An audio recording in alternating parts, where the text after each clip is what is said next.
คู่ความสุขส้มช่วงนี้ฉันปวดหัวปวดตาจังเลยอ่ะน้ำตาก็ไหลงานก็เยอะมากต้องส่งงานด่วนด้วยฉันจะทำยังไงดีล่ะเนี่ยเพื่อนรักปัญหาแบบนี้ฉันเจอมาก่อนแต่พอไปตรวจวัดสายตาปัญหาก็หายไปทันทีนะจริงสิทำยังไงอะชมพู่เธอลองไปปรึกษาที่ The World Opticon สิเขามีผู้เชี่ยวชาญด้านตรวจวัดสายตาจะมองใกล้มองไกลแว่นตาก็มีเลนส์เปลี่ยนสีได้ทุกรุ่นทุกแบบแว่นตากันแดดเขาก็มีนะโหงั้นดีเลยเธอต้องรีบพาฉันไปแล้วล่ะThe World Opticon รับปรึกษาปัญหาด้านสายตาตรวจวัดสายตาด้วยระบบคอมพิวเตอร์ที่ทันสมัยจำหน่ายแว่นตานาฬิกาทุกชนิดและคอนแทคเลนส์ทุกรุ่นหรือจะซ่อมก็มีช่างผู้ชำนาญงานละเอียดทุกขั้นตอนไปได้เลยที่ The World Opticon ถนนภูเก็ตมุมแยกกาดน้ำทองที่จอดรถสะดวกสบายโทร 0546279972ปีนั้นการยางเปิ่นมีสวัสดิการอันหยังให้เกษตรกรสวนยางบ้านเฮาของเจ้าถ้าสวนยางประสบภัยธรรมชาติเช่นอุทกภัยวาตภัยอัคคีภัยเกิดความเสียหายอย่างน้อย29ต่อไร่เปิ้นช่วยสูงสุด 3,000 บาทยื่นกำขอได้ใน30วันหลังเหตุการณ์สิ้นสุดแล้วถ้าตายดุท้าญาติจะได้อันหยังถ้าญาติได้ 30,000 บาทแต่ต้องยื่นกำขอภายใน90วันเน้ออ๋อแล้วเปิ้นมีเงินกู้ให้เกษตรกรของก็เจ้ามีเงินกู้สำหรับบรรเทาความเดือดร้อนสวนที่ประสบภัยกรณีรักษาพยาบาลตัวเก่าหรือเงินกู้เพื่ออาชีพเสริมก็มีน่าสนใจขนาดเจ้าถ้าน้องอยากจะขอรับสวัสดิการน้องจะต้องญาติจะใดโทรไปหาสำนักงานการยางแห่งประเทศไทยจังหวัดแพร่054 069 605ได้เลยเน้อ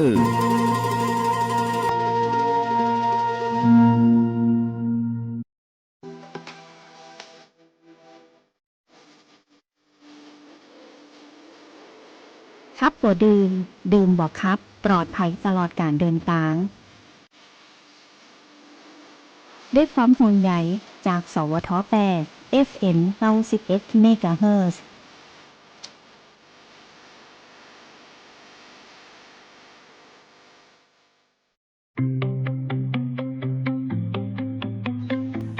ลูกทำบัญชีรายรับรายจ่ายไว้บ้างนะลูกนะเดี๋ยวนี้เงินมันไปไวถ้าเราไม่เก็บไม่ออมไม่ดูแลดีๆก็มีแต่หมดตัวโตขึ้นจะไม่มีเงินไว้ใช้จ่ายไม่มีเงินติดตัวไว้ตอนอายุเยอะๆมานี่มาลูกมาแม่จะสอนโอ้โห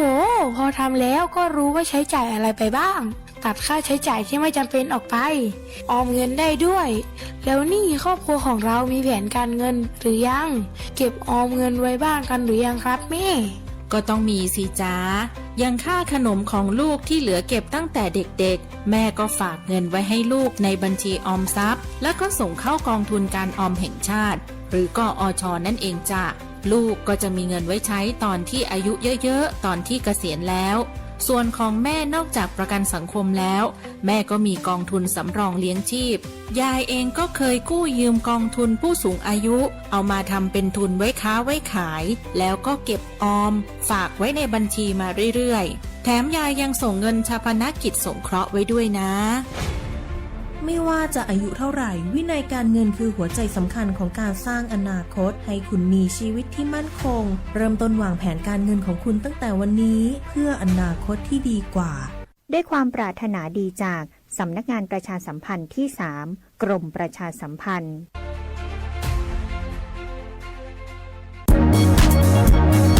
ครอบคลุมกว้างไกลสื่อสารฉับไวฟังสวทแพร่ FM 91 เมกะเฮิรตซ์กรมประชาสัมพันธ์สื่อรัฐพัฒนาคุณภาพชีวิตคนจังหวัดแพร่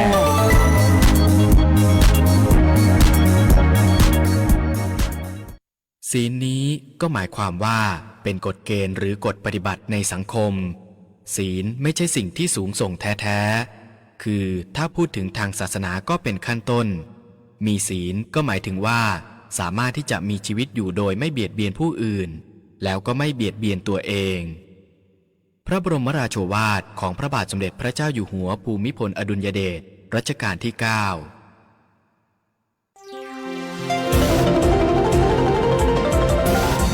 วิทยุแห่งประเทศไทยให้ความรู้คู่ความสุข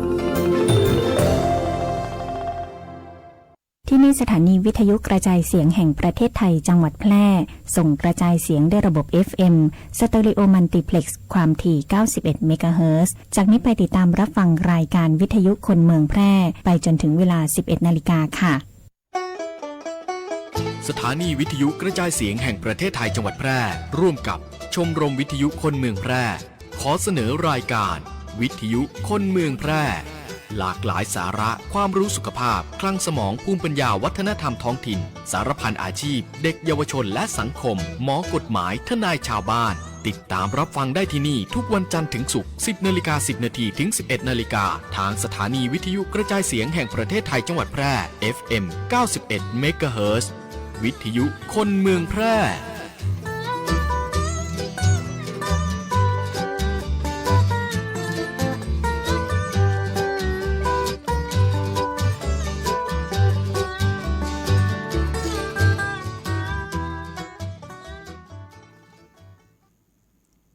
กราบสวัสดีท่านผู้ฟังที่เคารพรักทุกท่านวันนี้ก็มาป้ากันเหมือนเดิมในรายการหมอเมืองคุยเฟืองเรื่องสมุนไพรเมืองการติแล่บ่ได้มานะครับวันนี้หมอชาลีขวัญเมืองก็จะได้นำเอาสาระน่าฮู้สิ่งละอันปันละน้อยได้มาอู้มาจ๋ากับพ่อพี่น้องในรายการหมอเมืองคุยเฟืองเรื่องสมุนไพรจากสวท891 เมกะเฮิรตซ์แห่งนี้นะครับก็ช่วงที่ผ่านมานะครับวันที่22ที่ผ่านมานะตั้งสาธารณสุขจังหวัดแพร่นะครับก็ได้นำเอาโครงการมหกรรมหมอเมืองนะครับไปจัดนิทรรศการที่แพร่นครานะครับผ่านมาโดยดีกระผมได้บอกแล้วว่าได้นำเอาสมุนไพรไปต้มเพื่อแจกจ่ายให้พี่น้องได้ไปกินไปดื่มเพื่อสุขภาพกับมีพี่น้องไปหลายๆท่านนะครับแล้วก็มีพ่อแม่พี่น้องบางท่านก็ได้นำเอาของดีไปฝากนั่นก็คือเป็นว่านอแรดนะครับเป็นใจมาเมิ้นนะครับปู่ย่าตายายเป็นป่อเป็นตายละแต่ก่อนเปิ้นเป็นหมอนะครับเปิ้นก็ว่าแต่ก่อนนี่ป่อเป็นหมอปูก็เป็นหมอยารักษาคนจัดเตี้ยเปิ้นได้มียาฝนเปิ้นก็ได้มีนอแรดเปิ้นว่านอแรดผมมาพอแล้วมันบ่ใจนอแรดมันเป็นคล้ายๆอย่างเขากวางเขาฟ้านหรือว่าเก้ากวางเก้าฟ้านอย่างเนี้ยนะครับเปิ้นก็มันแตนกันได้นะครับก็ขอขอบคุณนะครับขอบคุณมากๆเลยนะครับก็จะได้นำเอาสิ่งที่ท่านได้มามอบให้นะครับเพื่อได้สืบน้ำลายปลายลิ้นเป็นเอามาช่วยคนไข้นะครับเอามาฝนกับยาเขาเรียกเข้ายาแก้ปิดฝีสารนะครับมันเป็นยาเย็นนะครับมันเป็นยาเย็นแตนนอแรดได้เลยนะครับก็จะได้นำเอาไปฝนเข้ายาฝียาสารนะครับมะเร็งฝีสารอย่างเนี้ยนะครับหรือว่ายาขางปากหลวงมันขาดนะครับก็ยังทำชิ้นหนึ่งยังบ่ได้แต่ก็คือเขี้ยวเสือนะครับเพราะยามันนิ่มปากนี่มันเข้าเขี้ยวเสือแต่ตัววันนี้ตีได้มาทันแล้วนี่มันเป็นเขี้ยวหมีนะครับบ่ใจเขี้ยวเสือสิครับเปิดว่าเขี้ยวเสือแต่มันเป็นเขี้ยวหมียังใจแตนไปอยู่นะครับก็ขอขอบคุณเน้อพี่น้องทั้งสมเมนนะครับเพิ่นได้มอบมานะก็จะได้นำไปเกิดประโยชน์อันสูงสุดที่ท่านได้ตั้งใจไว้ก็ได้สืบสารจากปู่ย่าตายายเขาที่ท่านได้ดีนะครับที่มันบ่ได้สูญหายไปนะครับก็จะได้นำเอาประโยชน์ส่วนนี้ไปใจรักษาคนไข้ต่อไปนะครับก็ได้มอบยาบางส่วนบางอย่างให้เปิ่นไปนะครับไปดูแลสุขภาพได้ปรับถาดเจ้าเรียนให้นะครับอันนี้ก็พี่น้องหลายๆท่านนะครับได้ไปแล้วหลายๆท่านบ่ได้ไปนะครับคนที่ไปวันนั้นไปดื่มยาบางคนนี่เดินบ่ได้นะครับต้องพยุงต้องใจไม่เต้าไม่กำไป หลังจากไปกินยาได้บอกกี่แก้วนะครับได้บอกกี่ชั่วโมงเพิ่นว่าโล่งมันหายปวดยามได้โมโหนะครับกำนัดกับม้าโปดกันมากินเสร็จแล้วก็หายที่มันเหลือในหม้อก็หายกลับไปบ้านกันบางคนเอาไป2 ขวด 3 ขวดนะครับตะวานี่พดไปแล้วครับสุมเมนหลายท่านนะครับอำเภอร้องกับไปอำเภออย่างอำเภอวังจิ้นนะครับไปติดตามเอายาต้มนะครับดังนั้นก็ขอแสดงความดีใจตัวแล้วก็อย่างนึงก็คือคนที่บ่ได้ไปนะครับน่าจะพลาดโอกาสไปนะครับป้าหำกำหนึ่งปุ้นนะครับงานกาชาตินะครับงานฤดูหนาวงานกาชาติก็จะทางสาธารณสุขไปจัดที่หันออกบุตรจะมีเวทีให้กับหมอเมืองหมอปืนบ้านได้ไปแสดงนิทรรศการในหันนะครับเอาสมุนไพรใกล้ตัวเอามาโชว์หรือว่าเอามาแสดงเพื่อผมก็จะนำเอายาไปต้มที่นั่นไปที่ว่ายังผ่านโอกาสกะไปกินที่หันได้นะครับพุ่นแต่ถ้าว่าไฟยังมันไกลอยู่กะถ้าไปช่วงนี้กะไปที่บ้านได้นะครับไปที่บ้านได้นะครับพี่น้องที่ได้ขับแจกกาพันอ้อยแดงไปนะครับกาพันอ้อยแดงนี่เอาไปนักนะครับเสียงไปกึ่งเดียวนะครับเอาไปนักประมาณกะว่าแจกสัก100-200 คนนะประมาณสัก40-50 คนเนี่ยก็แจกกันไปปลูกนะครับกระปลูกให้เป็นเด้อนะครับปลูกให้เป็นแล้วก็นำเอาไปใจขยายพันธุ์ต่อสู่ลูกหลานเดี๋ยวบดีมันสูญหายนะครับอ้อยแดงดูแลเรื่องไตนะครับอ้อยแดงดูแลเรื่องไตถ้ากินนักๆจะเป็นยาขับปัสสาวะนะครับบอกให้ไตพังนะครับทำให้ไตสะอาดเป็นยาบำรุงกำลังนะครับมันแก้ปิดนะครับแก้ปิดไฟในคนมาเกาเป็นเข้าตาอ้อยดำอ้อยแดงเนี่ยนะครับเข้ายาดูแลเรื่องไตนะโดยเฉพาะไผที่ว่าเป็นความดันเป็นเบาหวานกินยาเบาหวานมาเมิ้นอะไรเงี้ยให้ไตบดีนะครับกินยาความดันกินยาไมเกรนกินยาโรคเก้านะครับเนี่ยกินยาชุดอย่างต่างๆเนี่ยให้ไตบดีนะครับได้กินอ้อยแดงเลยกะบางคนก็หับแจกไปนะครับหลายๆเอาก้อมยาวๆไปเพื่อไปแจกนะครับพี่น้องก็ได้หับไปก็เอาไปต้มกินนะครับอันนี้ก็ขอแสดงความยินดีด้วยที่ได้ไปนะครับแต่คนที่บ่ได้ไปก็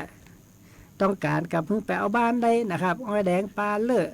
นะครับเอาไปปลูกโดยจะเอามาต้มกินได้นะครับมีเป็นงานกับพ่อแม่พี่น้องปลาเลืออ้อยแดงเอาเป็นโฮปเป็นอย่างกัดใครได้นักๆกับไปเองหากันนะครับโทรมาก่อนเด้อที่0861966354นะครับได้บางคนก็ได้กาเพชรสังขารไปเพชรสังขารบดีไปกินดิบเนี่ยบางคนโทรมาขันผมก็บอกแล้วว่ามันขันนะครับต้องบ่มมะขามบางคนเอาไปต้มกินนะแต่ว่ามันซึ้นบางคนไปต้มกินไปว่ามันขันขอยุบกลัวจะหายไปชั่วโมงเนี่ยนะครับมันก็ขันกับผมว่ามันขันนะครับดังตึงไปต้มดึงไปกินแล้วไปเอาไปปลูกไปขยายพันธุ์เพชรสังขารนะครับที่บ้านกับปลาเลือนะครับไผ่ก็ได้กับไปเอาหากันเพชรสังขารดูแลเรื่องฤทธิ์สีดวงทวารถ้าเป็นดูกฮักดูกแตกนี่ต่ำเนี่ยนะครับเขายาจูนะครับต่ำเขาปอกแล้วก็เอาผ้าเข้าปั้นไว้นะครับเปิดว่า300 ข้อ300 ตอเนี่ยจือมันแก้ดูกฮักดูกแตกได้อย่างดีเลยนะครับปัญหานั่นก็เป็นฤทธิ์เป็นสรรพคุณทั้ง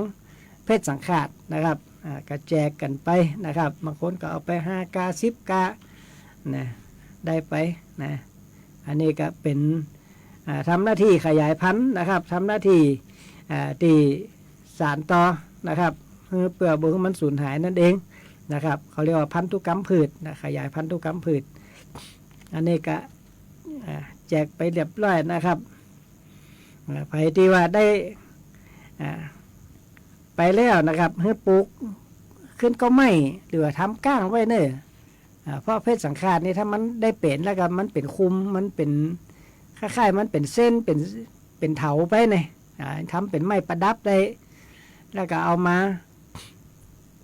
แปลงก้างโชว์หน้าบ้านได้เป็นทั้งยาทั้งไม้ประดับนะครับอันนั้นก็ไปขยายพันธุ์อย่างดีเลยนะครับช่วงนี้ฝนตกนะครับเปิ่นกะข่าวมาปล่อยวันนี้กับปล่อยมาตอนออกบ้านกับ ห้ำตัวตังมาตัวเรียกว่าบัวไหวก้าวันนี้นะครับบัวร้อยนะครับบัวร้อยเฝ้าระวังกันเปิดกับประกาศคล้มพ่อแม่พี่น้องเฝ้าระวังนะครับไอ้ที่ใกล้น้ำใกล้ตาน้ำเกยท่วมน้ำที่มันเกยท่วมเกยขังอยู่บดีประมาทนะครับตอนนี้มันยังบ่มาเต็มที่เจ้ะนะครับน่าในขณะนักมาเดนนี่นะล่มนะหมูเครือข่ายเปิ่นโทรมาตะกี้มากก็ต้องฝ้าหัวนะครับบ้านเฮานี่มาแรงนี่คือฟังด้วยนะครับมันหยัดล่มจังม่วนพะเยาเนี่ยโดนวันนี้นะถ้าว่าจังม่วนมันเขาประกาศว่าน้ำล้นมาเดี๋ยวนี้น้ำมันเต็มแล้วครับน้ำมันเต็มฝายเต็มห้วยเต็มห้องหมดละไอ้ที่มันเหลือมาแต่คือมันตกมาเดี๋ยวมันอย่าลงมาแต่อันนะครับยังอ่างแมคคามีเนี่ยก็อย่าเต็มแล้วนะครับอ่างแมคคามีที่ยังบ่ได้เปิดเป็นทางการเดียวนะครับขนาดนักแล้วปะเนี่ยน้ำนะครับเหมาะลำอ่างแม่ตึกแม่ตางแม่กำปองนี่มันเต็มแล้วครับล้นสปริงเวกันละก็คือพ่อแม่พี่น้องระมัดระวังนะครับถ้ามันโล่นมามันตกมาแต่มันไก่มาแต่อันไอ้ตีลุ่มตีตำๆนะครับตีเกยท่วมเกยอย่างบ้านหลังใดตีเกยท่วมนะก็ต้องเฝ้าระวังนะครับถึงเวลาเนี่ยมันอย่าบดตันนะเนี่ยถ้าแล้วเนี่ยบางคนก็ว่าเก็บของบดตันไม่ได้อ้างนะครับเปิ้นว่ามาเป็นเกินเดือนแล้วนี่นะเปิ้นว่าให้จัดเก็บของให้เตรียมพร้อมอันใดที่มันอย่าจมน้ำเนี่ยก็เอาไว้ขึ้นที่สูงไปนี่บ้านจันเดียวกับปกหอเนี่ยใส่ถุงใส่ไต้ผมก็ได้บอกมันถ้าแล้วเนี่ยครับท่วมอย่าแต้เปี้ยอย่าแต้นะครับมาตันนะครับน้ำยมน้ำมันก็ขึ้นเลี้ยวนะมาพอเนี่ยบางตียังบอกได้เตรียมพร้อมเลยถุงซ้ายเนี่ยไปถึงเวลาเนี่ยฝนตกเสียแล้วก็น้ำมากึ่งหัวเข่าแล้วก็มาซ้อหากระสอบซ้ายมันไม่ติดตันไอ้พ่อแม่เฮ้ยนะครับเนี่ยไปท่าต่อเขาหลากมาเฮ้ยนะไม่ติดได้ละตั้ง200-300นี่ซื้อมานะครับซื้อซ้ายสั่งอย่างมากับ3-4หลังค้ากับรวมกันเนี่ยเอามาอย่าล้ำกันถุงกันคนซิปกันสาวกันนะครับถ้าว่าเพียทั้งการเป็นเอามาฮื้อเนี่ยมันบดตันนะครับมันบดตันพวกตั้งใดก็ดีฮื้อกันตั้งใดก็ดีไปไหวเนี่ยไปลู่กันนะครับเพราะฉะนั้นก่อนตีน้ำจะมาเนี่ยต้องเตรียมพร้อมละอันใดตีใส่ถุงได้กับใส่ถุงอันใดตีใส่ไตได้กับใส่ไตใส่อย่างมัดถุงปากอย่างกับห้อยคือห้อยแปะไว้บ่มีตู้กับห้อยคือฮั่นห้อยแปะฮั่นบนตีนก้อนเขามีสูงเพราะว่าบ้านต่ำมาหลังจันเดียวเนี่ยถ้ามันท่วมแล้วมันต่ำนะครับอย่าเอาไปไว้ที่อื่นกับบ่มีที่ไว้ก็ฝนตกห้ำเปี้ยแถมนะครับมีถ้าว่าน้ำนะครับสำคัญน้ำกินน้ำใจบุปผาหื้อนะครับน้ำใจนี่บ่อาบก็ได้น้ำ7 วันนี่แต่น้ำกินเนี่ยมันต้องกินทุกเวลานะครับวันอย่างน้อย4 ขวด 5 ขวดเนี่ยที่เป็นแจกในแจงแพ็กเดียวเนี่ยแพ็กเดียวกับกี่ขวด6 ขวดนะอย่างเก่งกับ12 ขวดเนาะแล้ววันผูกดูวันหื้อดูนะต้องเตรียมพร้อมนะครับอย่างน้อย200 ลิตรผมก็ว่าแล้วมันละ200 ลิตรนะครับใส่ไว้จานบนถ้ามีจานบนก็หาแกลลอนมาใส่กับปิดปากดีๆกับมัดห้อยก็ไม่ไว้มันอย่าไปไหนนะครับมันจะไปที่ไหนมัดห้อยมัดคือมัดอย่างไว้ถึงเวลากับสาวลงมามันต้องไปเดือดร้อนไผ่ละนะครับนี่ย่างให้เขาเดือดร้อนนะครับมันแจกบอตันก็ไปด่าเปิ้นมาหาบอตันกับด่าเปิ้นเนี่ยเราต้องช่วยเหลือตัวเองก่อนนะครับอัตตาหิอัตโนนาโถตนและเป็นที่พึ่งของตนจงช่วยเหลือตัวเองก่อนพระเจ้าจะช่วยท่านเป็นว่าเพราะฉะนั้นต้องเตรียมพร้อมผ้าเสียผ้าอาภรณ์หัวมันอย่าเปี้ยเนี่ยจะได้เบิ่งมันเปี้ยก็ต้องใส่ถุงเนี่ยถุงใสนะครับใส่กับมัดปุ่มห้อยตบปากถุงเนี่ยไปให้น้ำได้เข้าผ้าห่มสลีตีนอนนะถึงเวลาพระตักกึบไปบัดตัน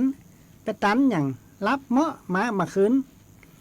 เปียหูน้ำเปียงคอเปียงแอวละบัดตันนะครับต้องป้องกันไฟแช็กมีกอเทียนไขมีกอน้ำมันตะเกียง อย่างเนี้ยต้องเตรียมพร้อมนะครับ ถ้ามันมาแล้วมันล่มๆนะครับบ่ตันนะนี่มาเจ้าวันนี้นี่แซ่มาละนะแต่คืนนี่เอาผ่องนักผ่องน้ำเต็มหม้อเต็มไหมุดนะครับดูต่างตวงดูต่างใจผมน่ะบ่แดดร้อนนะครับ ผมกินน้ำฝนเอาไปเช็คฟอร์น้ำฝน 99.9% นะครับปลอดภัยกว่าน้ำขวดเอาไปเทศหมดละครับน้ำขวดไปเทศ3 ตีเนี่ยเอาไปเข้าเครื่องสั่นสะเทือนผ่านความร้อนปะโตโตตกตะกอนมาหน้าได้กินเลยบ่กินสักกำผมเลยกินน้ำฝนนะครับน้ำฝนเอาไว้ข้ามปีนะครับผมมี2 แท่งใหญ่ๆประมาณเกือบ10,000 ลิตรนะครับเกือบ10,000 ลิตร2 แท่งสบายนะครับนี่ก็เต็มหมดแล้วครับสบายบ่ต้องได้ซื้อน้ำกินเนี่ยถ้าซื้อน้ำกินปะโตโตเดือนแต่หื้อเราคิดพอดูเอากระดาษมาจดพอนะครับเพราะฉะนั้นช่วยเหลือตัวเองนะครับเพราะว่ามันจะถ้าเขามาช่วยเนี่ยมันบ่ตันนะครับ อาหารการกินเตรียมไว้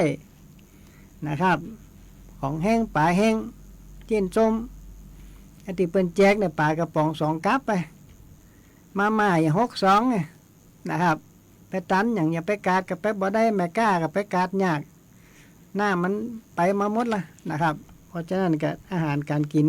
เตรียมไว้อย่างน้อย7 วันนะผมมาเดี๋ยวนี้เต็มหมดนะครับตู้เย็น2 แกนเต็มหมดเตรียมไว้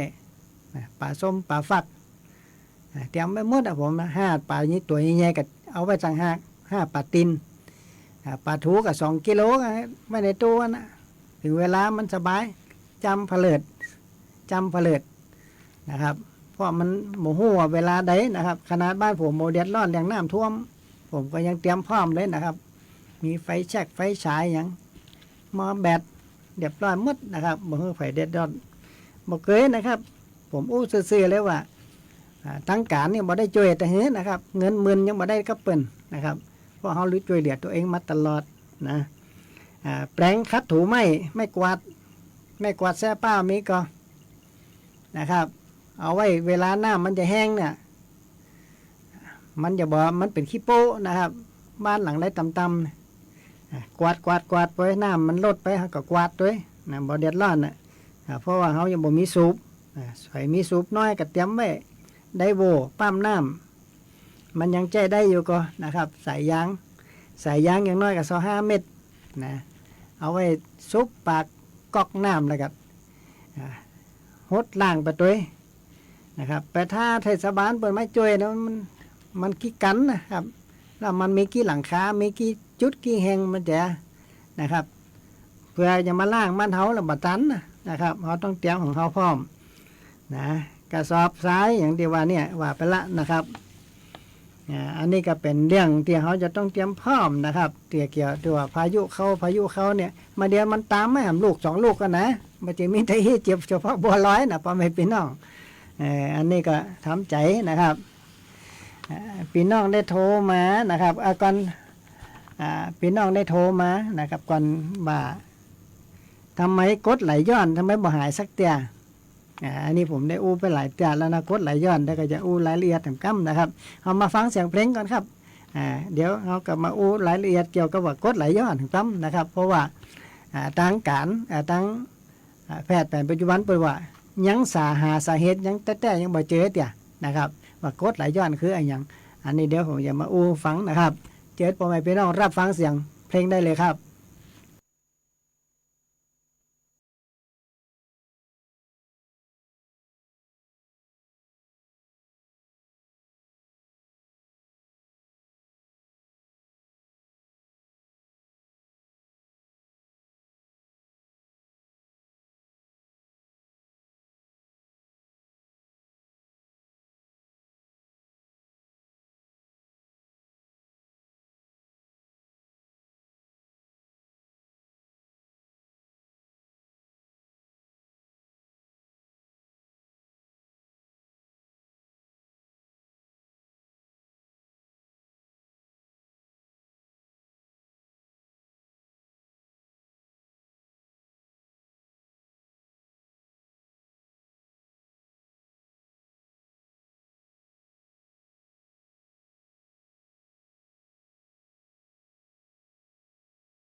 ก่อนสู้ทุกครั้งกินหวานมันเค็มเพื่อพอดี สุขภาพดีห่างไกลโรคเจ้า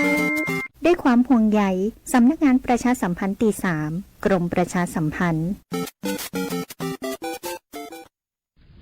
บ้านดิฉันไฟไหม้แต่ยังไม่ได้รับค่าสินใหม่ทดแทนจะทำยังไงดี รถผมถูกชนแต่ประกันไม่รับผิดชอบจะร้องเรียนได้ที่ไหนผมทำประกันชีวิตแต่เบิกค่ารักษาพยาบาลได้ไม่เต็มวงเงินใครให้คำตอบได้บ้างหากคุณไม่ได้รับความเป็นธรรมเรื่องการประกันภัยได้รับค่าสินไหมทดแทนล่าช้าไม่ครบถ้วนหรือโดนปฏิเสธการชดเชยค่าสินไหมแจ้งได้ที่ศูนย์รับเรื่องร้องเรียนสายด่วนประกันภัยโทร1186สำนักงานคณะกรรมการกำกับและส่งเสริมการประกอบธุรกิจประกันภัยคปภ.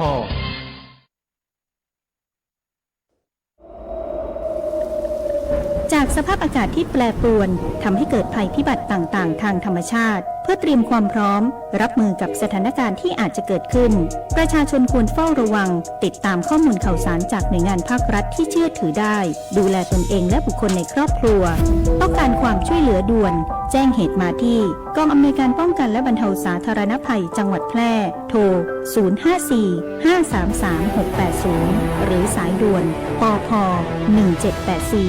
ส่วนราชการที่เกี่ยวข้องอำเภอองค์กรปกครองส่วนท้องถิ่นในจังหวัดแพร่พร้อมเข้าให้การช่วยเหลือทันทีปรารถนาดีจากผู้ว่าราชการจังหวัดแพร่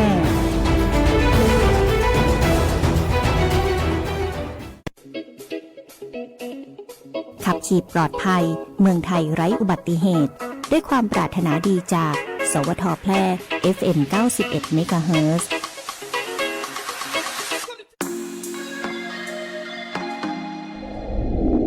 คุณกำลังฟังสวทแพร่ FM 91 เมกะเฮิรตซ์ให้ความรู้คู่ความสุข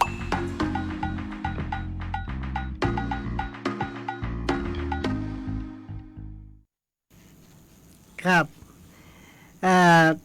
กับฟังจบไปเสียงเพลงนะครับเกี่ยวกับช่วงนี้กับฝนปล่อยฟังเสียงเพลงไปกับม่วนอะละนะครับแต่ว่าเพลงนี่เปิดได้เพลงเดียวนะครับถ้าเปิดหลายๆเพลงกะบางคนก็ว่าอู้นักนะครับ ใครอู้นะใครเปิดใครฟังเลี้ยงเล้าเกี่ยวกับสุขภาพนักกว่านะครับพี่น้องตั้งแต่ข้ามนะครับโทรมาตะกี้เนี่ยนะครับเป็นว่าเป็นตะคริวเกิดจากไอ้หยังนะครับแต่มันยังมาเป็นมันใจแต่ก่อนยังบอกเป็นนะเปิ่นฝากมาถามนะครับกับผมก็จะถามว่าต้องหู้เดือนเกิดเพราะฉะนั้นพ่อแม่พี่น้องฝ่ายที่โทรมานะครับต้องเอาวันเดือนปีเกิดให้ตรงมันจะได้หู้ว่าเขาเกิดเดือนหยังนี่นะโรคเพราะว่าโรคไฟไข้เจ็บเนี่ยเป็นกำหนดมาติเดือนเกิดถ้าหู้เดือนเกิดกับหู้โรคทันทีนะครับจะเป็นนักเป็นน้อยก็อยู่ที่อายุฮะนะอายุต่างหือนะเพราะว่าโรคมันจะนักจะเบาอยู่ที่อายุโรคจะเกิดได้เพราะติเดือนเกิดเพราะเป็นกำหนดมาติธาตุเจ้าเดือนเนี่ยพ่อแม่พี่น้องไผจะหนีบ่พ้นลบหนีบ่พ้นเลยนะครับอย่าบ่ต้องไปคุดขุมคุดหูอยู่ในนี้นะถ้าไผใครหู้กะเอาวันเดือนปีเกิดมาถ้ามีลูกหลานจะแต่งงานจะเอาลูกมาเกิดเดือนอย่างที่อายุดีที่สุดอายุยืนที่สุด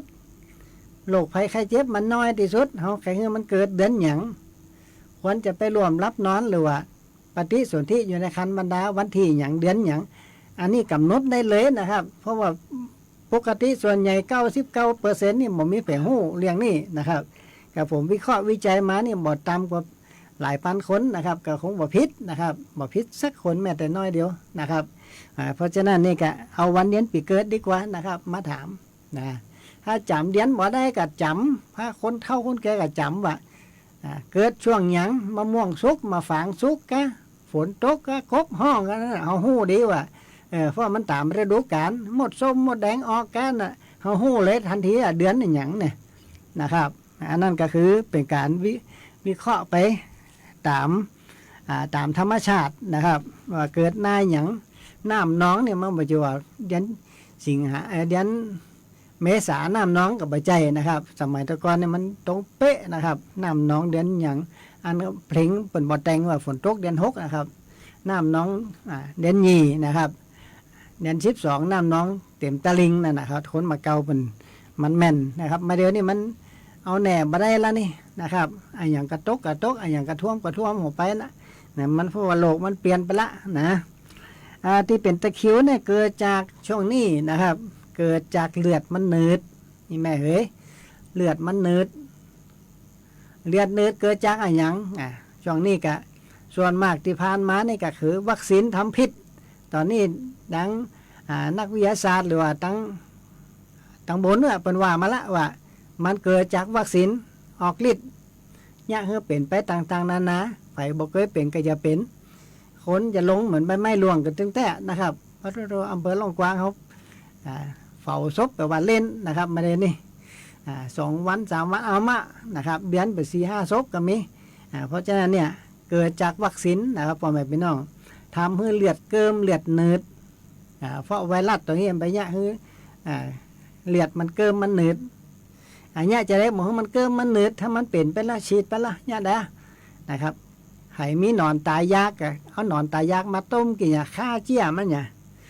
ยหนอนตายก็ได้หนอนตายยากน้าก็ได้ที่ผมเคยไปว่าไปแล้วนะครับหนอนตายยากน้าก็ได้นะหรือขอบชะนางขาวขอบชะนางแดงนอนตายยากนะถ้าเป็น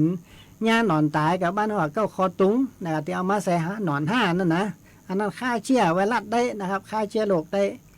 นะหรือหนอนตายยากใหญ่นะภาษากลางแปลว่ากระเพียดช่างโป้งมดงามนะครับโป้งมดงามอันใหญ่นั่นก็ต่อดำมิดดำผ้าพวกน่ะนะครับหามยังเนี่ยนอนตายยากเล็กนั่นก็คือกระเพียดหนูนะครับอันนั้นก็รีดแดงถ้าได้3-4อย่างเนี่ยมาบวกกันแล้วมันจะมีเหลืออย่างนะครับฆ่าหมดทุกอย่างนะเฉพาะที่บ่มีกระดูกไขสันหลังนะแต่คนกินบ่เป็นหยังเป็นยานะครับคนเขากินบ่เป็นหยังกินไปเตอะกินแล้วมันฆ่าพยาธิในต้องในไส้เขานี่มันฆ่าหมดนะครับแม้แต่พยาธิไม่ในตับพยาธิเส้นได้พยาธิปากขอตัวตืดมันฆ่าหมดเรียบนะครับเพราะเนี่ยเชื้อโรคมันจะมีเหลือนะถ้าจะฆ่าหำยังก็คือฆ่าเชื้อไวรัสก็คือขนุนดินนะครับแหมน้อยก็ออกแล้วนะเดือนธันวานี่ก็ออกแล้วขนุนดินอยู่ด้วยปลาไหลปลาสังนะครับช่วงนี้กะญาจะต้องฆ่ามันให้มีญาหนอนตายก็กินไปอย่าเพื่อไปฆ่าเชื้อไวรัสบางอย่างที่มันญาบดีบดักกับเขานะครับนี่ก็แล้วก็กระเจี๊ยบมีไหนนะอีแม่กระเจี๊ยบน้ำกระเจี๊ยบทำความสะอาดหลอดเลือดบ่ให้เลือดหนืดบ่ให้ไขมันเกาะผนังหลอดเลือดนี่น้ำกระเจี๊ยบแดงนะไม่ใช่กระเจี๊ยบม้อนหรือว่ามะเขือมื่นนั้นยับยั้งเนื้องอกมะเขือมื่นยับยั้งเนื้องอกเนื้อไปกินดิบก็ได้กินลวกกินก็ได้อย่ากินเอามาพัดก็ได้นะมะเขือมื่นเกี่ยวกับยับยั้งเนื้องอกนะดูแลลำไส้บางทีเป็นโรคกระเพาะง่ายๆบางทีลำไส้เป็นแผลกินไปเตอะมันจะมีเมือกมีมื่นนะครับกินแล้วย่างให้ผิวเนียนผิวเกลี้ยงอันนี้ก็เป็นเรื่องของสมุนไพรที่หาง่ายๆนะครับหาง่ายๆน้ำกระเจี๊ยบดอกคำฝอยอย่างนี้ดอกคำฝอยบำรุงหัวใจย่างให้การไหลเวียนของเลือดดีขึ้นนะครับจะไข่อย่างเมื่อนี้ใบเตยอย่างเมื่อนี้ครับดูแลอันนี้ก็แกเป็นตะคริวได้เน้อแม่เน้อถ้าว่ามันเกี่ยวกินตีนเนี่ยเฮือนบีบตีบนตาตอมมาน้อยหนึ่งบีบบนตาตอมมาน้อยหนึ่งถ้าว่าเป็นตะคริวเน็ดกินตีนนี่นะกำเดียวนะครับมันถึงไม้ย่องถ้าหมออ่านมันก็ปันขอปันง้อยอยู่ท่านนะถ้าบอกกระตุ้นแต่บดีบีบแห้งนะกระตุ้นเบาๆถ้ามันกินน่องแล้วห้ามไปบีบโป้งน่องแห้งนะบีบท่านนั่นหิมตาตอมนะครับบนตาตอมมาน้อยหนึ่งกดเข้าไปมันเป็นจุดของมันแก้ตะคริวนะครับอันนี้ก็ช่วยได้นะครับถ้ามันกินมือกับเอาตีหิมข้อศอกน้อยหนึ่งถ้ามันนิ้วมือล็อกนิ้วมือเกี่ยวกินมือกะเฮือมากดตีก่อนจะถึงข้อศอกนะครับมันมี2ข้างหลุมบนนะกดเข้าไปน้อยหนึ่งอันนี้จะแก้เป็นตะคริวตีมือได้นะบดีถ้าว่าไปเป็นตะคริวมันบดีไปใกล้น้ำใกล้ตาฟังเน้อถ้าว่าโจมน้ำมันจะซึกได้นะพ่อแม่พี่น้อง ถ้าว่าไผเป็นตะคริวนะห้ามไปใส่แหน่งไปจอมเบ็ดไปอย่างไปไหนไก่เกี่ยวกับน้ำบดีไปคนเดียวถ้ามันได้ปั่นลงไปหันแล้วมันจิดินได้เด้อนะครับมันอย่าจักเขาลงน้ำทิกๆอันนี้ก็เป็นเรื่องของตะคริวเนี่ยนะครับอันนี้ถ้าจะให้มันแน่นอนก็เอาเดือนเกิดมาเน่แม่เน่เอาเดือนเกิดมาอันนี้ก็ตอบไปละนะครับคนหนึ่งถามว่านักกฎไหลย้อนอันนี้ตรงที่ผมจะมาอู้เรื่องกฎไหลย้อนพอดีนะครับว่ากฎไหลย้อนเนี่ยก็คือน้ำย่อยตีในกระเพาะมีปริมาณมันน้อยบ่พอที่จะไปมักดังนั้นกระเพาะบ่มีหน้าที่ย่อยอาหารเนื้อพ่อแม่พี่น้องเข้าใจผิดกันในถึงวันนี้ว่ากระเพาะบ่ย่อยกระเพาะบ่ย่อยกระเพาะอาหารเนี่ยเขาบ่มีหน้าที่ย่อยอาหารนะเท่าที่ผมศึกษามานะครับ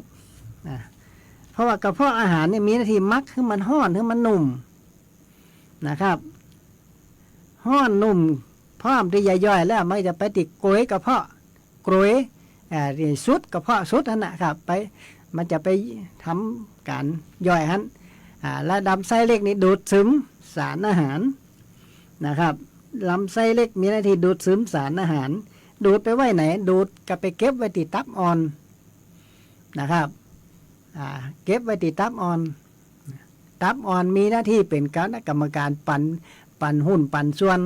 อันนั้นเอาไปแต่อันเอานั้นเอาไปแต่อันนี่ไงนะครับเพราะฉะนั้นตับอ่อนทำหน้าที่แยก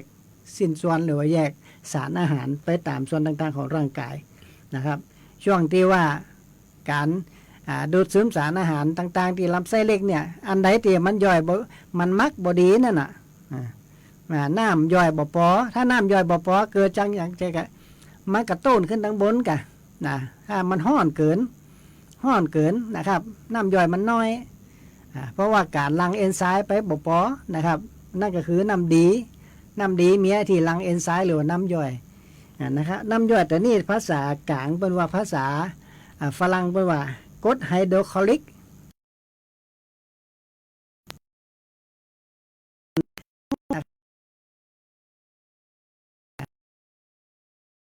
มันน้อยเกินไปกับพอไข่หูกับ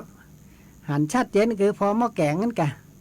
ถ้าน้ำน้อยมันกับไม่มอน่ะมันก็ยากคือกระเพาะเขาห้อนมันเถอะเขาเรียกว่ากระเพาะทะลุนี่ในเมื่อมันห้อนแก่ๆได้กะเวลาเอาลื้นอย่างเข้าไปปุ๊บเนี่ยเพราะว่าตีหลอดคอเนี่ยหลอดอาหารเนี่ยมันมีกระบังอยู่ใช่ไหมมันมีกระบังล้มอยู่กระบังตัวนี้เวลาเอาลื้นปุ๊บมันจะปิดปุ๊บนะครับทีนี้มันห้อนเข้าเป็นหลายวันหลายคืนเขามันเกิดระคายเคืองหรือว่าอักเสบหรือว่าหูรูดอักเสบหูรูดกระบังระวังหลอดอาหารเขาเนี่ยมันมีหูรูดบังอยู่เขาเวลาเขากลืนปุ๊บกลืนเข้าไปปุ๊บมันก็อย่าปิดปุ๊บนี่ทีนี้มันอักเสบปุ๊บมันสามารถปิดได้สนิทความห้อนแต่นั่นหรือว่าน้ำย่อยแต่เนี่ยเตียวมันไอ้เปี่ยวแห่งความห้อนมันเล็ดหลอดออกมากระบังลมพดมาติคอเขามาติลิ้นไก่เขาดำมือมันเขาหรือว่านั่นเองนะครับร้อนคอหมอก็ว่ากรดไหลย้อนนั่นเองนะครับกรดก็คือกรดไฮโดรคลอริกนั่นน่ะแต่หมอมันว่าบ่เสี่ยงเปิ้นว่าบ่เสี่ยงนะครับบ่ว่าติดต้นเหตุไปว่าเอาปลายเหตุนะครับเขาเลยหาสาเหตุบ่เจอไงว่ากรดไหลย้อนเกิดจากอะไรอย่างต่างๆนานาว่าไปต่างๆนานานะครับบ่ได้อู้ถึงต้นเหตุที่จริงเนี่ยกรดไหลย้อนก็คือกรดไฮโดรคลอริกหรือว่ามันมาจากเนี่ยกรดไฮโดรลิกเพราะเขาบ่ได้ย้อนสอนมาตีตับถ้าตับแกทำงานผิดปกติมันเพี้ยนไปตับแกก็บ่สามารถควบคุมตับอ่อนได้เห็นไหมนี่มันไปหมดนะครับบ่สามารถควบคุมน้ำดีเพราะว่าตับกับน้ำดีมันอยู่ที่เดียวกันนะครับถ้าตับแกผิดปกติน้ำดีกับวิกฤตน้ำดีก็บ่สามารถหลั่งเอนไซม์หรือว่าผลิตน้ำย่อยไปตีกระเพาะได้ตามปกตินั่นเองนะครับอันนี้ก็เป็นตีถามมานะครับกระบังน่ะมันปิดเปิดบ่สนิทนะ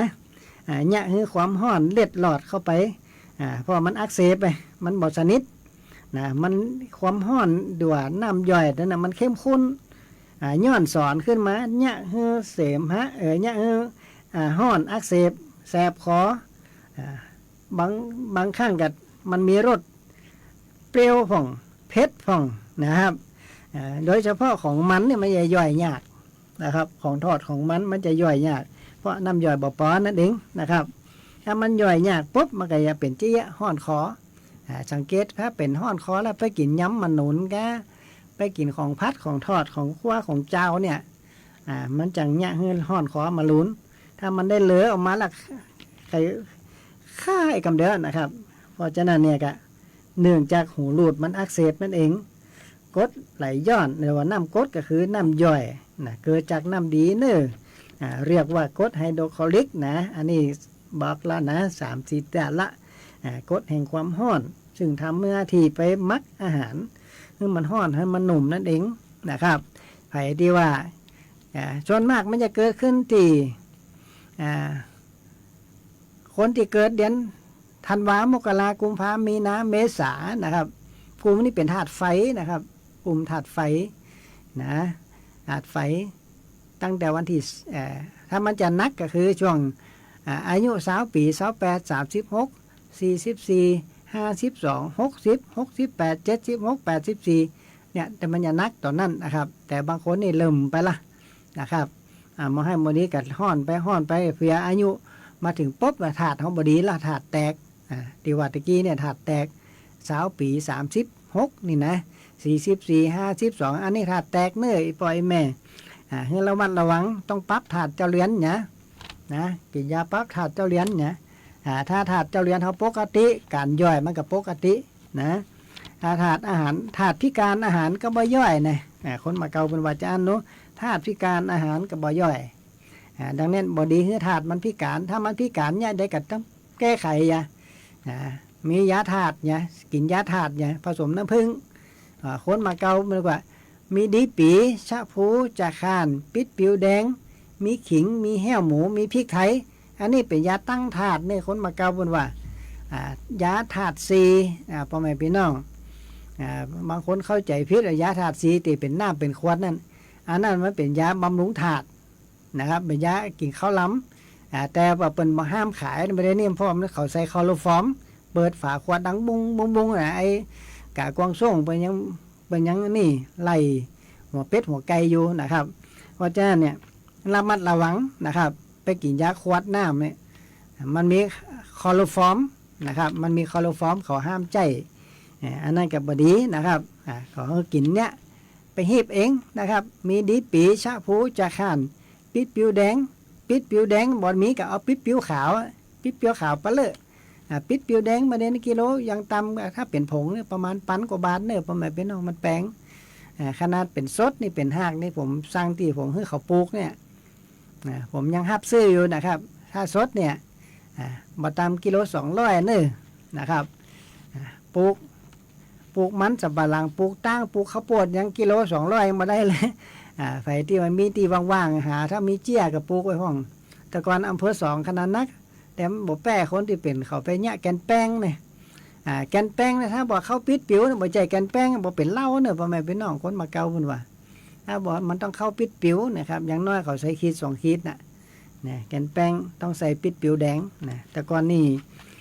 ไปตั้งบ้านห้วยแกดนะครับลุงประดิษฐ์เป็น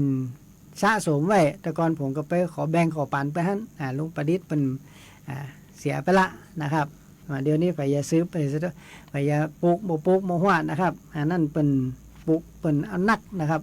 ห้าบซื้อเจ้าบ้านมาเปิ่นก็ไปเพาะไปปลูกไปฝังดินไว้ถึงเวลาแผต้องการก็ไปเอาหั่นอีกเนี่ยนะครับเดี๋ยวนี้เป็นตายไปละกับผมไม่แผซื้อไปทอดผมก็เลยหายากน้อยหนึ่งนะครับก็เลยปลูกเองพ่องห้าบซื้อพ่องตะกอนพี่น้องบ้านน้ำโก้งนะครับบ้านน้ำโก้งปลูกคือกับห้าบซื้อตอนนี้บางคนยังอยู่นะครับก็ขยายพันธุ์เนื้อไปที่มีปิดปิวแดงช่วยขยายพันธุ์อันนี้เอามาเข้ายาถาดเนื้อเข้ายาถาดเอามาผสมน้ำผึ้งบดเป็นผงบางคนเอาไปต้มได้ก็แต่คนโบราณผลใจผสมน้ำผึ้งนี่เนี่ยไม่ได้พิษสูตรไปมันถ้าว่าใครที่มันล้ำมันน้อยกับเอามาขามซุกมากับลาบอย่าถ้าบ่ฮื้อผ้าติดคมผ้ามันลาบง่ายกะเอาน้ำเขาลูบคมผ้าอย่าลาบเนี่ยแล้วก็ได้ตีได้ทั้งเลยก็เอาน้ำอ้อยสัก3 แว่นเข้าใส่หม้อขังล้างมันใน เอามะขามเขาใส่เอามีจุ่มจะลิงใส่สัก2 ขีดหนึ่งหรือสักขีดหนึ่งแล้วแต่แผ่มักขมมักบ่ขมก็เอายาถาดซีเข้าใส่นะครับเบญจกุลที่ว่าตะกี้เนี่ยดีชาชะเจขีพริกไทยเหี้ยวหมูเข้าใส่นะครับเกียเข้าใส่หมกจำลำเนี่ยเกียเอาสูตร357เข้าใส่นะครับเอาสูตร357เสีย3มะขาม5จุ่มจะลิง7ปะโรกินข้าวปลอดงอนบ่ต้องไปซ้อหายาอ้วนยาตุ้ยที่ไหนนะครับขอกินยาถาดเนี่ยยาอายุวัฒนะเนี่ยคนมาเก่ากินแล้วอายุยืนก็คือเนี่ยสูตรเนี่ยนะครับเอาไปเนี่ยกินนะครับอันนี้ก็เกิดจากถาดมันบ่ปกตินะครับถ้าถาดบ่ปกติการรักษากระเพาะไขหันกระเพาะน้ำพุหัวหันเด้อนะพอน้ำพุหัวหันเอาน้ำใส่มันบ่จิตเต็มถ้าบ่ยานะครับคนเฮาก็เหมือนกันถ้าถาดพิการเอายาเข้าใส่มากก็ไปปนจ้องกะงอบอยู่หันดีๆก็รับไปหัวใจนั้นอายุ60 ปีรับไปหัวใจนั้น68 76 84นี่นะพอเตะถ้าบ่จำวันเกิดเปิ่นกัดหันนะครับไปตึกหันเพราะเปิ่นกำหนดมาจะอันใครอายุยืนก็กินยาธาตุซีนะครับหามาบดตากแดดแห้งกับบดเป็นผงมาเนี่ยอย่างที่ว่านั่นนะครับอันนี้ก็ลามไปที่ยาธาตุนะครับมาเพราะมันอู้ถึงระบบย่อยโดยดีเนาะอาหารบ่ย่อยก็คือเกิดจากธาตุมันบ่ดีนั่นเองนะครับอันนี้อู้ไปแล้วนะครับเพราะฉะนั้นน้ำย่อยเนี่ยที่ว่าตะกี้เนี่ยเขาว่ากรดไฮโดรลิกที่ถามมาถามนักถามนากันมานะครับมันถูกมันมาจากน้ำดีนะครับพ่อแม่พี่น้องน้ำย่อยหรือว่าน้ำย่อยเนี่ยกรดไฮโดรคลอริกหรือว่ากรดแห่งความร้อนนะที่ว่ามันร้อนคอเนี่ยเกิดจากกระบังล้มกระบังที่ว่าปิดที่ว่าหลอดอาหารเนี่ยไปหากระเพาะเนี่ยมันอักเสบที่มันอักเสบสาเหตุจากมันอักเสบคือมันร้อนเกินน้ำย่อยมันน้อยนะครับเนี่ยคือมันเวลาเขาลื่นเข้าไปแล้วมันบ่ปิดมันความร้อนยังตีขึ้นมาได้อยู่นะครับว่ากดไหลย้อนไงนะครับมันลงตั้งหลุมมาได้มันก็ขึ้นตั้งบนกะกินยังไปกับไปห้อนคอกินยังไปห้อนคอวิธีแก้มันแก้ยากนะครับตีถ้าว่าโอ้ถึงว่าคนปัจจุบันเป็นแก้ยากมันแก้ไม่จะได้เพราะเขาต้องเอาติดต้นเหตุถ้าบอกเอาต้นเหตุแล้วมันไม่จะแก้ได้ต้นสายปลายเหตุมันมีสาเหตุอยู่นะครับถ้าบ่มีก้อนเมฆฝนก็ไม่จิตตกนะครับถ้าบ่มีก้อนเมฆฝนก็ไม่จิตตกเกิดจากต้นเหตุของมันคือตับบดีกับตับเพี้ยนนะครับพ่อแม่พี่น้องตับเพี้ยนกลุ่มที่ว่าห้อนคอที่ว่าตะกี้เนี่ยธันวามกรากุมภามีนาเมษาต้องดูแลตับให้ดีอย่างบำรุงตับยาไตใบกับบำรุงตับพักข้าวตองกับบำรุงตับทุกอย่างมันบำรุงตับมันมีอยู่เพียงแต่ว่าเขาชะล่าใจครับเวลาจับอย่ามดนะครับอาการปะกันไม่นะครับพ่อแม่พี่น้องสนใจหรือว่ายังอีกคลิกอยู่ใครหู้กะโทรมาที่0861966354นะครับ0861966354วันนี้หมอชาลีจากพ่อแม่พี่น้องไปก่อนอาการปะกันไม่สวัสดีครับ รายการวิทยุคนเมืองแพร่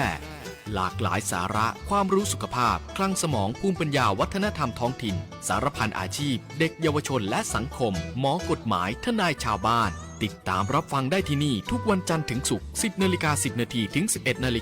ทางสถานีวิทยุกระจายเสียงแห่งประเทศไทยจังหวัด